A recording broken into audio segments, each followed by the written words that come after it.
Diseases and signs as seen through the lens of naturopathy. Or, why do you get sick? Why do we get sick in the first place? Is it true that bacilli and viruses attack us with the sole goal of wearing us down and killing us? Is cancer just something we wake up with one day? Do we have so much house dust or pollen that we have an allergy to it one day? There are numerous theories presented by conventional medicine, sometimes known as school medicine. The heart attack, for example, is caused by arteriosclerosis and a blood clot that has blocked one of the heart veins. Unfortunate circumstances. The same is said to be the case in the case of a stroke. Pain is sometimes blamed on being overweight, damaged intervertebral discs, worn-out joints, and a variety of other factors. Nice. But what are the possible causes of the allegedly worn disc? Is it true that the discomfort originates there? What exactly do we know about the true causes? Why does one coworker get the flu while another does not? Despite the fact that they were in the same room, did they use the same toilet? Did you shake hands? If viruses were solely to blame, every doctor would have to be sick all winter because they deal with infected people on a daily basis. What causes some people to develop cancer at the age of 45? And others, it appears, never? Helmut Schmidt, our former chancellor and chain smoker, seemed to be the ideal example. Is it always the others that suffer? Why are some individuals sensitive to pollen? Was the same pollen present 100 years ago? And there wasn't anything like that? Wasn't there? What is the cause of arteriosclerosis if it is to blame for heart attacks and strokes? And what caused the blood clot to obstruct the vessel? If the worn joint is to blame for the discomfort, why does only one joint suffer but not the other?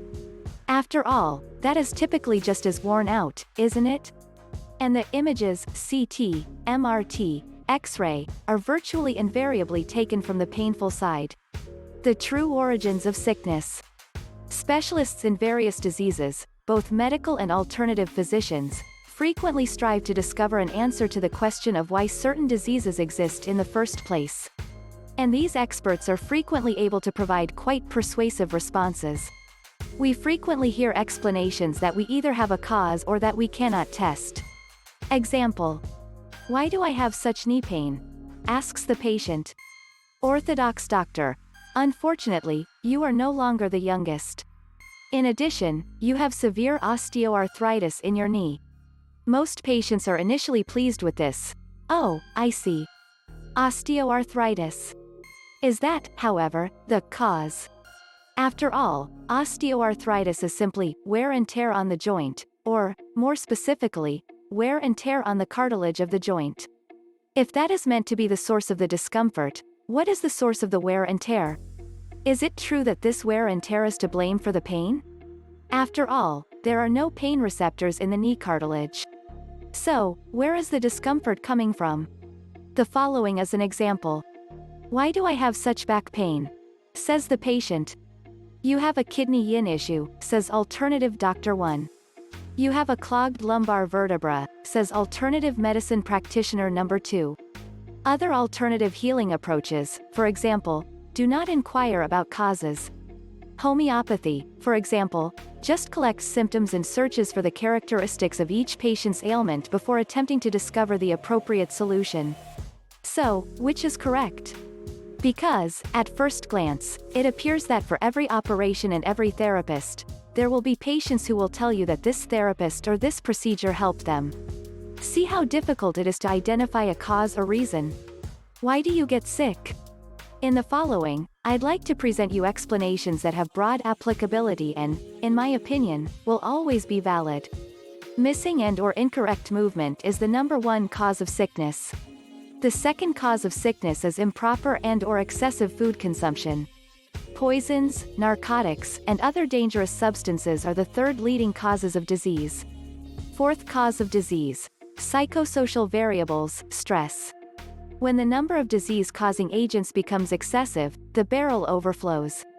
What overflows manifests as a symptom or disease, and is then subject to the condition's idiosyncrasies, pathology and the corresponding prognosis.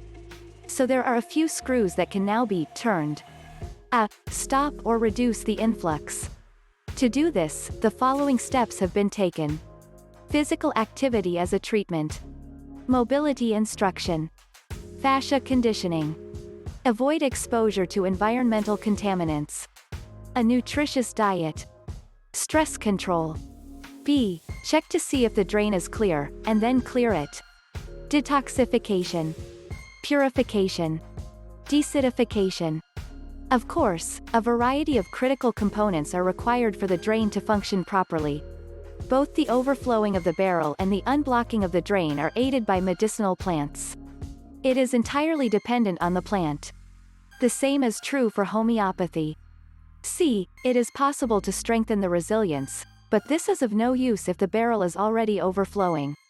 As you can see, experienced naturopaths look at what appears to make sense as a first step and what the patient is willing to accomplish.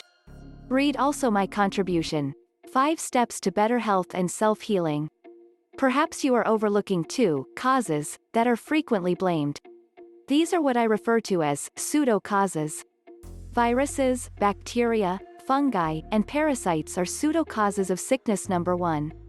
According to my chart, these fall under the category of environmental poisons. As a result, it is readily evident why some people feel ill with certain pathogens while others do not. For example, the hospital germ, MRSA, is extremely deadly for patients whose barrel is already full, clear. They would not be in the hospital otherwise. Pseudo disease number 2. Genes.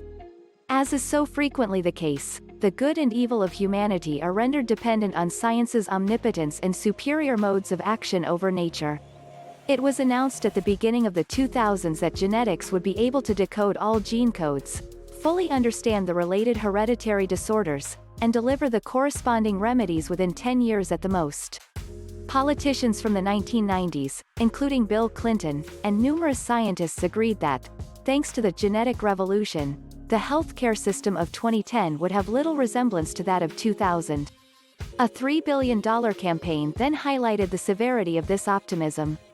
Already in 2011, after more than a decade, it is possible to say that we are further away from gene code decoding than the Earth is from the Moon. Hereditary sickness treatment is as far away as the Milky Way. Nature is not so easily deceived. If you enjoyed this video, please give it a thumbs up and subscribe to stay healthy.